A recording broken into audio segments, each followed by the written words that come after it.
Israeli ஆக்கிரமிப்பின் கிதியோனின் ரதங்களை அடித்து நொறுக்குவதற்காக பலஸ்தீனிய போராளிகள் களமிறக்கிய டேவிடின் கற்கள்.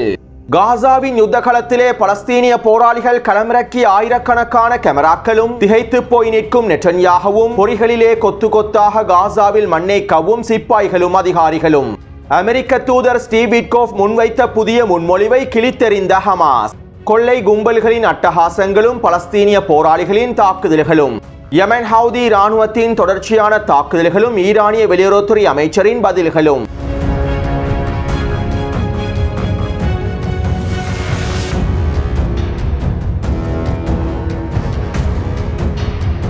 நேற்றிரவு யெமன் ஹவுதி இராணுவத்தினர் டெல் அவீவ் பிரதேசத்தினை இலக்கு வைத்தும் ஜெருசலம் பிரதேசத்தினை இலக்கு வைத்தும் ஹைப்பர்சோனிக் பாலிஸ்டிக் ஏவுகணை தாக்குதல்களை மேற்கொண்டிருந்தார்கள். இந்த தாக்குதல்களினால் டெல் அவீவ் பிரதேசமும் ஜெருசலம் பிரதேசமும் முழுமையாக முடக்கப்பட்டிருந்தன. மேலும் பதுங்கு குழிகளை நோக்கி விரைந்த நிலத்திடர்கள் படுகாயமடைந்துள்ளார்கள். அத்தோடு யெமன் ஹவுதிகளின் தொடர்ச்சியான தாக்குதல்களினால் 4வது வாரமாக இஸ்ரேலி ஆக்கிரமிப்பின் பென்குரியன் விமான நிலையமானது முழுமையாக முடக்கப்பட்டுள்ளது.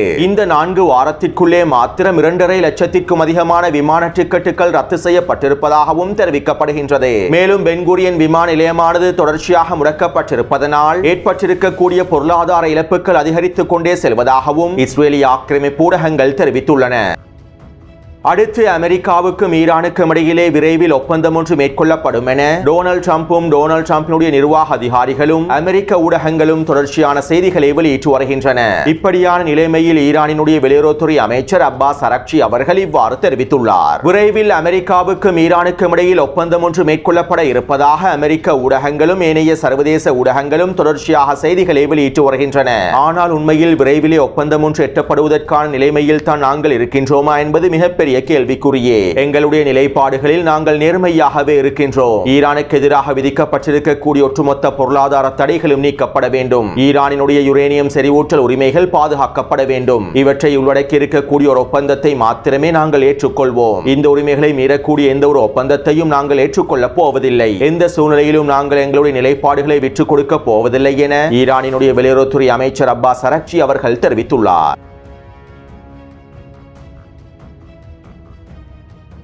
ரஃபாவிலே இஸ்ரேலி ஆக்கிரமிப்பு இராணுவத்தோடு ஒன்றிணைந்து செயற்படக்கூடிய மிகப்பெரிய கொள்ளைக்காரனான யாசர் அல் ஷபாப் தொடர்பாக முன்னே காணொளிகளில் பல விடயங்களை குறிப்பிட்டிருந்தேன். கரீம் ஷலோம் நுழைவாயிலினூடாக ரஃபா பிரதேசத்திற்குள்ளே அனுமதிக்கப்படுகின்ற உணவுப் பொருட்களை உள்ளடக்கிய வண்டிகளையும் மருந்து பொருட்களை உள்ளடக்கிய வண்டிகளையும் யாசர் அல் ஷபாபும் அவனுடைய கொள்ளைக்கார கும்பல்களும் தொடர்ச்சியாக கொள்ளையிட்டு வருகின்றார்கள். யாசர் அல் ஷபாபுக்கும் அவனுடைய கொள்ளை கும்பலுக்கும் இஸ்ரேலி ஆக்கிரமிப்பு இராணுவமே எல்லாவிதமான ஆயுத உதவிகளையும் பண உதவிகளையும் வழங்குகின்றது.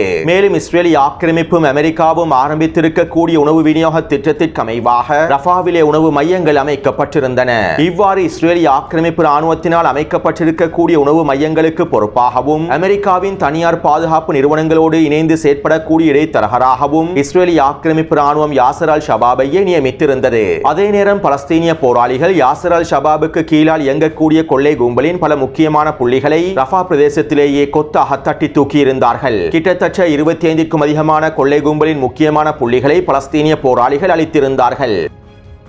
அத்தோடு இந்த யாசர் அல் ஷபாப் ரஃபாவினுடைய கிழக்கு பிரதேசத்தில் இருக்கக்கூடிய தாராபின் பழங்குடி இனத்தை சேர்ந்தவனாகவே இருக்கின்றான். இந்த தாராபின் பழங்குடி இனத்தவர்கள் ஆரம்ப காலத்திலிருந்தே பல குற்றச்செயல்களை மேற்கொண்டு வருகின்றார்கள். ரஃபாவின் கிழக்கு பிரதேசத்தில் இருக்கக்கூடிய இந்த தாராபின் பழங்குடியினர் சினாய் பிரதேசத்திலும் அதிகமாக வாழ்கின்றார்கள். மேலும் சினாய் பிரதேசத்தில் இருக்கக்கூடிய ISIS பயங்கரவாதிகளோடும் இந்த தாராபின் பழங்குடியினர் நேரடியான தொடர்புகளை கொண்டுள்ளார்கள். ISIS பயங்கரவாதிகளோடு போதைப் பொருள் கடத்துதல், ஆயுத கடத்தல் என்பனவற்றையும் மேற்கொள்கின்றார்கள். மேலும் யாசர் அல் ஷபாபும் ISIS பயங்கரவாதிகளோடு நேரடியான தொடர்புகளை கொண்டுள்ளான். போதைப் பொருள் கடத்தல்களோடும் நேரடியான தொடர்புகளை கொண்டுள்ளான். எனவே தற்போது இஸ்ரேலி ஆக்கிரமிப்பு இராணுவம் யாசர் அல் ஷபாபினுடைய கொள்ளை கும்பல்களை வலுப்படுத்துவதற்காகவும் காசாவிற்குள்ளே கொள்ளை சம்பவங்களை அதிகரிப்பதற்காகவும் 100க்கும் அதிகமான மிக கொடூரமான குற்றவாளிகளை இணைத்துக் கொண்டுள்ளது. அதாவது பலஸ்தீனிய போராளிகள் இந்த கொள்ளை கும்பல்களை முழுமையாக வேட்டையாடி வருவதனால் இந்த கொள்ளை கும்பல்களை பலப்படுத்துவதற்காக காசாவிலும் வெஸ்ட் பேங்க் பிரதேசத்திலும் இஸ்ரேலி ஆக்கிரமிப்பு பிரதேசங்களிலும் கொள்ளை கொலை, களவு மற்றும் மிக கொடூரமான குற்றச்செயல்களை மேற்கொண்டிருக்கக்கூடிய பலஸ்தீனிய கைதிகளை விடுதலை செய்து இந்த கும்பல்களோடு இணைத்துள்ளது. இவ்வாறு கிட்டத்தட்ட இஸ்ரேலி ஆக்கிரமிப்பு சிறைச்சாலைகளிலே இருக்கக்கூடிய 100க்கும் அதிகமான கொடூர குற்றங்களை மேற்கொண்டிருக்கக்கூடிய பலஸ்தீனிய கைதிகளையே தற்போது இஸ்ரேலி ஆக்கிரமிப்பு ராணுவம் விடுதலை செய்து யாசர் அல் ஷபாபோடு இணைத்துள்ளது. சுருக்கமாக குறிப்பிடுவதாக இருந்தால் இஸ்ரேலி ஆக்கிரமிப்பு ராணுவம் ரஃபா பிரதேசத்திலே கொள்ளை கும்பல்களை ஒன்றிணைத்து கூலிப்படை ஒன்றினை அமைத்துள்ளது. அத்தோடு கடந்த 3 நாட்களாக யாசர் அல் ஷபாபுக்கு கீழால் இயங்கக்கூடிய கொள்ளை கூலிப்படையினர் உணவுப் பொருட்களை கொண்டு செல்லக்கூடிய ட்ரக் வண்டிகளின் ஓட்டுநர்களை இலக்கு வைத்தும் தாக்குதல்களை ஆரம்பித்துள்ளார்கள். கடந்த 3 நாட்களுக்குள் மாத்திரம் 15க்கும் அதிகமான ட்ரக் வண்டி ஓட்டுநர்களை இந்த கொள்ளை கும்பல்கள் படுகொலை செய்துள்ளார்கள். அதாவது காசாவிலே உணவு விநியோகத்தினை மேற்கொள்வதற்காக இஸ்ரேலி ஆக்கிரமிப்பு மேற்கொண்டிருக்கக்கூடிய திட்டங்கள் தோல்வியை நோக்கி நகர்ந்து கொண்டிருக்கின்றன. இதனால் அடுத்த வாரத்திலிருந்து UNRWA நிறுவனம் வளமை போன்று மேற்கொள்ளக்கூடிய சுழற்சி முறையில் காசா முழுவதும் கோதுமைகளை விநியோகம் செய்வதற்கான அனுமதியை இஸ்ரேலி ஆக்கிரமிப்பிடம் பெற்றிருப்பதாக காசாவின் பேக்கரிகளுடைய சங்கத்தினுடைய தலைவர் தெரிவித்துள்ளார். இருப்பினும் தற்போது UNRWA நிறுவனத்தினுடைய ஊழியர்கள் இந்த உணவு விநியோகத்தினை அடுத்த வாரத்தில் ஆரம்பிப்பதற்கு பயப்படுகின்றார்கள். இந்த கொள்ளை கும்பல்கள் ட்ரக் வண்டி ஓட்டுநர்களை படுகொலை செய்து வருவதனால் இந்த நிலைமை ஏற்பட்டிருப்பதாகவும் தெரிவிக்கப்படுகின்றது. அதாவது காசா முழுவதும் உணவு விநியோகத்தை மேற்கொள்ளக்கூடிய ஐக்கிய நாடுகள் சபையின் உணவு விநியோக திட்டத்தினை சீர்குலைப்பதற்காகவே இஸ்ரேலி ஆக்கிரமிப்பு இந்த கொள்ளை கும்பல்களை பயன்படுத்தி இந்த தாக்குதல்களை மேற்கொண்டு வருவதாகவும் தெரிவிக்கப்படுகின்றது. அது மட்டுமல்லாமல் இந்த கொள்ளை கும்பல்கள் ட்ரக் வண்டிகளோடு செல்லக்கூடிய காசாவின் பாதுகாப்பு படைகளை இலக்கு வைத்தும் தாக்குதல்களை மேற்கொள்கின்றார்கள். நேற்று மாலை ரஃபா பிரதேசத்திலே ட்ரக் வண்டியில் பாதுகாப்பிற்காக வருகை தந்த காசாவின் போலீஸ் படையினுடைய 2 வீரர்களை கத்தியால் குத்தி இந்த கொள்ளை கும்பல்கள் படுகொலை செய்துள்ளார்கள். அத்தோடு இந்த கொள்ளை கும்பல்களின் செயற்பாட்டால் பலஸ்தீனிய மக்களும் மிக கொடூரமான இன்னல்களை அனுபவித்து வருகின்றார்கள். யாசர் அல் ஷபாபினுடைய கும்பல்கள் கொள்ளையடித்த உணவுப் பொருட்களையும் மருந்து பொருட்களையும் காசாவில் இருக்கக்கூடிய வியாபாரிகளை பயன்படுத்தி அதிக விலையில் விற்பனை செய்கின்றார்கள். காசாவிலே பட்டினியின் கொடுமை அதிகரித்திருப்பதனால் பலஸ்தீனிய மக்கள் தங்களுடைய கைகளிலே இருக்கக்கூடிய விலை உயர்வான பொருட்களையும் தங்க நகைகளையும் விற்று உணவுப் பொருட்களை வாங்கக்கூடிய சூழ்நிலை ஏற்பட்டுள்ளது. தற்போது காசாவிலே ஒரு வெங்காய துண்டின் விலையானது இலங்கையினுடைய பண மதிப்பின்படி 500 ரூபாயை விட உயர்ந்துள்ளது. ஒரு டின் மீனினுடைய விலையானது 5000 ரூபாயை விட அதிகமாக விற்கப்படுகின்றது. இஸ்ரேலி ஆக்கிரமிப்பின் முற்றுகையினாலும் காசாவில் அதிகரித்திருக்கக்கூடிய பட்டினியின் உச்சத்தினாலும் இந்த கொள்ளை கும்பல்களும் வியாபாரிகளும் சந்தர்ப்பத்தினை பயன்படுத்திக் கொண்டு கொள்ளையடித்த உணவுப் பொருட்களையும் மருந்து பொருட்களையும் கருப்பு சந்தையிலே அதிக விலையில் விற்று பலஸ்தீனிய மக்களை இன்னும் இக்கட்டான சூழ்நிலைக்கு தள்ளிவிடுகின்றார்கள். அத்தோடு இவற்றை தடுத்து நிறுத்துவதற்காக பலஸ்தீனிய போராளிகளும் தொடர்ச்சியான நடவடிக்கைகளை மேற்கொண்டு வருகின்றார்கள். இவ்வாறு கொள்ளை கும்பல்களோடு சம்பந்தப்பட்டிருக்கக்கூடிய வியாபாரிகளுக்கான தண்டனைகளையும் அதிக விலையில் பொருட்களை விற்கக்கூடிய வியாபாரிகளுக்கும் உச்ச தண்டனைகளையும் வழங்கி வருகின்றார்கள். மேலும் யாசர் அல் ஷபாபையும் அவனுடைய கொள்ளை கும்பல்களையும் புதிதாக இந்த கும்பலிலே இணைக்கப்பட்டிருக்கக்கூடிய 100க்கும் அதிகமான குற்றவாளிகளையும் மொத்தமாக தட்டி தூக்குவதற்காகவும் பலஸ்தீனிய போராளிகள் ரஃபா பிரதேசத்திலே பல தொடர்ச்சியான இராணுவ நடவடிக்கைகளை மேற்கொண்டு வருவதாகவும் தெரிவிக்கப்படுகின்றது.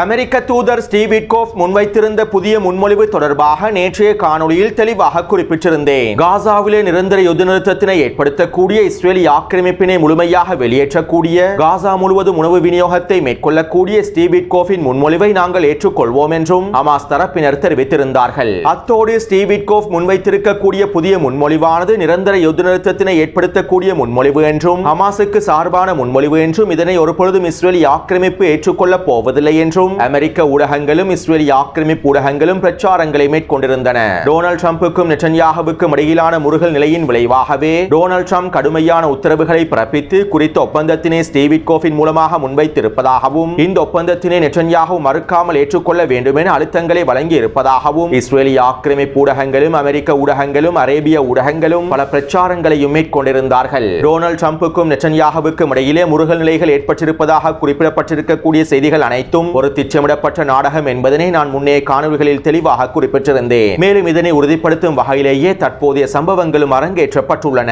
இஸ்ரேலி ஆக்கிரமிப்பின் பிரதிநிதிகள் மறைமுகமாக இந்த ஒப்பந்தத்தினை வடிவமைத்து ஸ்டீவ் விட்கோஃபின் மூலமாக மத்தியஸ்தர்களுக்கு முன்வைத்துள்ளார்கள். இவற்றை உறுதிப்படுத்தக்கூடிய பல தகவல்களும் தற்போது வெளியாகியுள்ளன.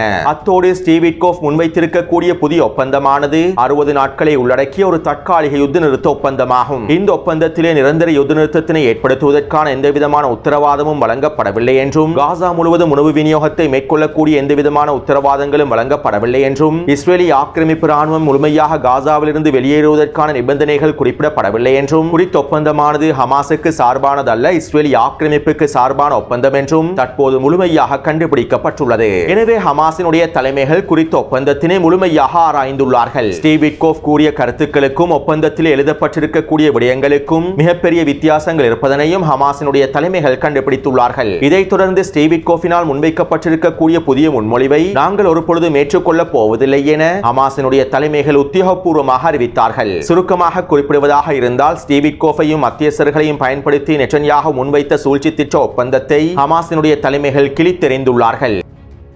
மேலும் ஹமாஸினுடைய தலைவர்களில் ஒருவரான சமி அபு ஜுஹ்ரி அவர்கள் அல் ஜசீரா ஊடகத்திடம் இவ்வாறு தெரிவித்திருந்தார். ஜியோனிஸ் ஆக்கிரமிப்பின் பதில்களை கண்டு நாங்கள் நேற்றிரவு ஆச்சரியப்பட்டோம். இந்த புதிய முன்மொழிவானது எங்களுக்கு வைக்கப்பட்டிருக்கக்கூடிய ஒரு பொறியாகும். நெட்டன்யாஹு ஒரு மோசமான சூத்திரத்தினை திணிப்பதற்கு முயற்சி செய்கின்றார். எங்களுடைய பலஸ்தீனிய மக்களை சரணடைவதற்காக கட்டாயப்படுத்தும் ஒரு சூத்திரத்தையே பயன்படுத்துகின்றார். ஒரு பொழுதும் நாங்கள் சரணடைய போவதில்லை. எங்களுடைய பலஸ்தீனிய மக்கள் ஒரு பொழுதும் சரணடைய போவதில்லை. நாங்கள் இறுதி வரை போராடத்தான் போகின்றோம் என ஹமாஸினுடைய தலைவர்களில் ஒருவரான சமி அபு ஜுஹ்ரி அவர்கள் தெரிவித்துள்ளார். காசாவின் களத்திலே இஸ்ரேலி ஆக்கிரமிப்பு ஆரம்பித்த கிடியோன் ஸ்டரியோட் தாக்குதல்கள் தோல்வியை நோக்கி நகர்ந்து கொண்டிருக்கின்றன. இஸ்ரேலி ஆக்கிரமிப்பினால் சிப்பாய்களுடைய பற்றாக்குறைக்கு மத்தியில் காசா முழுவதும் தரைவழி தாக்குதல்களை மேற்கொள்வதற்கு முடியவில்லை. இஸ்ரேலி ஆக்கிரமிப்பு ராணுவம் சிப்பாய்களுடைய பற்றாக்குறைக்கு மத்தியில் மிகப்பெரிய தரைவழி தாக்குதல்களை ஆரம்பிப்பதற்கு பயப்படுகின்றது. அதே போன்று இஸ்ரேலி ஆக்கிரமிப்பின் உணவு விநியோக திட்டங்களும் படுதோல்வி அடைந்துள்ளன. இதனால் தான் தற்போது நெட்டன்யாஹு காசாவில் ஒரு தற்காலிக யுத்த நிறுத்தத்தினை ஏற்படுத்தி அதிகளவான பணைய கைதிகளை பெற்றுக் கொள்வதற்கும் ஹமாஸின் பேசும் சக்தியை குறைப்பதற்கும் எல்லாவிதமான முயற்சிகளையும் மேற்கொண்டுள்ளார். சுருக்கமாக குறிப்பிடுவதாக இருந்தால் இஸ்ரேலி ஆக்கிரமிப்பு ராணுவம் பலவீனமான நிலைமையில் இருக்கின்றது. இதனை வெளிப்படுத்த விரும்பாத நெட்டன்யாஹு, இதனை ஒப்புக்கொள்ள விரும்பாத நெட்டன்யாஹு ஸ்டீவ் விட்கோஃபை பயன்படுத்தி மத்தியஸ்தர்களுக்கு அழுத்தங்களை வழங்கி எப்படியாவது காசாவில் ஒரு தற்காலிக யுத்த நிறுத்தத்தினை ஏற்படுத்துவதற்கு நெட்டன்யாஹு முயற்சி செய்கின்றார். எனவே இப்படியான நிலைமையில் ஹமாஸினுடைய தலைமைகள் இந்த முடிவை வெளியேற்றிருப்பது, ஸ்டீவ் விட்கோஃபினுடைய இந்த புதிய முன்மொழிவை கிழித்தெறிந்திருப்பது நெட்டன்யாஹுவுக்கு வழங்கி இருக்கக்கூடிய ஒரு தரமான அடியாகும்.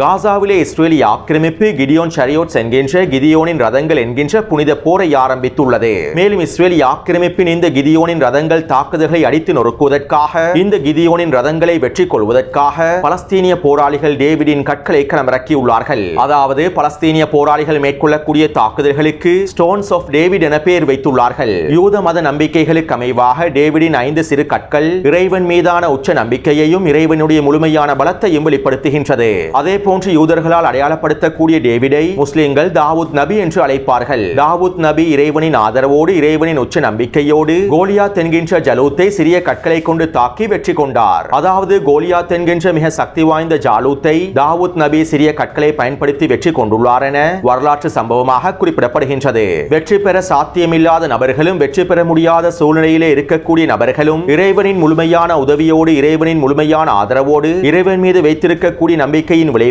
வெற்றி பெறுவார்கள் என்பதனையே குறித்த வரலாற்று சம்பவமானது உணர்த்துகின்றது. மேலும் குறித்த வரலாற்று சம்பவம் தொடர்பாக மேலதிக தகவல்களை தெரிந்திருக்கக்கூடியவர்கள் கீழே உங்களுடைய கருத்துக்களையும் பதிவிடலாம். எனவே இறைவனின் உதவியோடும், இறைவன் மீது வைத்திருக்கக்கூடிய நம்பிக்கையோடும் டேவிட் எவ்வாறு கோலியாத்தை வெற்றி கொண்டாரோ அதே போன்றே நாங்களும் உங்களை வெற்றி கொள்வோம் என உணர்த்துவதற்காகவே பலஸ்தீனிய போராளிகள் குறித்த தாக்குதல்களுக்கு ஸ்டோன்ஸ் ஆஃப் டேவிட் என்று பெயர் வைத்துள்ளார்கள். இவ்வாறு பலஸ்தீனிய போராளிகள் வைத்திருக்கக்கூடிய இந்த பெயரானது இஸ்ரேலி ஆக்கிரமிப்புக்கு உளரீதியாக தாக்கத்தை ஏற்படுத்தக்கூடியதாக அமைந்திருக்கும் என்றும் தெரிவிக்கப்படுகின்றது.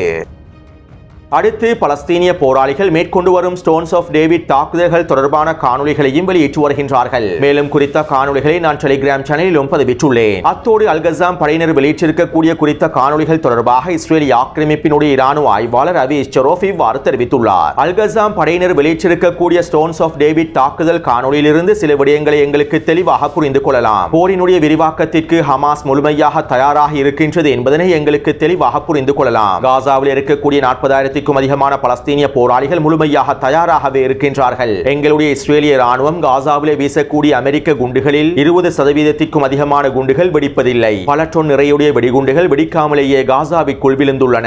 இவ்வாறு வெடிக்காமல் விழுந்திருக்கக்கூடிய பல டன் நிறையுடைய வெடிகுண்டுகளை பயன்படுத்தி இன்னும் 2 வருடங்களுக்கு தேவையான அனைத்து விதமான ஆயுதங்களையும், யாசின் ஏவுகணைகளையும், வெடிகுண்டுகளையும் ஹமாஸினால் தயாரித்து விட முடியும். காசாவில் இருக்கக்கூடிய சுரங்க பாதைகளில் அவர்களுக்கு தேவையான எல்லா விதமான ஆயுதங்களையும் அவர்கள் முழுமையாக தயாரித்து வருகின்றார்கள். இதற்கு பிறகும் இஸ்ரேலிய ராணுவத்தினால் ஹமாஸினுடைய ஆயுத உற்பத்திகளை தடுத்து நிறுத்துவது சாத்தியமற்றதாகும். ஹமாஸுக்கு தேவையான அனைத்து விதமான வெடிகுண்டுகளையும் நாங்கள் வான்வழி தாக்குதலின் மூலமாகவே அவர்களுக்கு வழங்கிவிட்டோம். அது மட்டுமல்லாமல் ஹமாஸ் தற்போது யுத்த காலத்திலே புதிய தந்திரங்களையும் பயன்படுத்தி வருகின்றது. நூற்றுக்கணக்கான ஆயிரக்கணக்கான கண்காணிப்பு கேமராக்களை காசாவின் யுத்த காலத்திலே ஹமாஸ் களமிறக்கியுள்ளது. வாகனங்களில் பயன்படுத்தக்கூடிய கேமராக்களையே ஹமாஸ் தற்போது கண்காணிப்பு கேமராக்களாக பயன்படுத்துகின்றது. இந்த போர் ஆரம்பிக்கப்படுவதற்கு முன்பே இந்த ஆயிரக்கணக்கான கண்காணிப்பு கேமராக்களை ஹமாஸ் தரப்பினர் களஞ்சியப்படுத்தி வைத்திருக்க வேண்டும். இஸ்ரேலிய ராணுவத்திடம் இருக்கக்கூடிய நவீன தொழில்நுட்ப கருவிகளை பயன்படுத்தியும் குறித்த கண்காணிப்பு கேமராக்களை அடையாளம் காண முடியவில்லை. எங்களுடைய ராணுவத்தின் ஒவ்வொரு அசைவுகளையும் ஒவ்வொரு நகர்வுகளையும் அவர்கள் அவதானித்து பொறிவைத்து தாக்குதல்களை மேற்கொள்கின்றார்கள். இதனாலேயே எங்களுடைய இஸ்ரேலிய ராணுவம் அதிகளவான இழப்புகளையும் சந்தித்து வருகின்றது.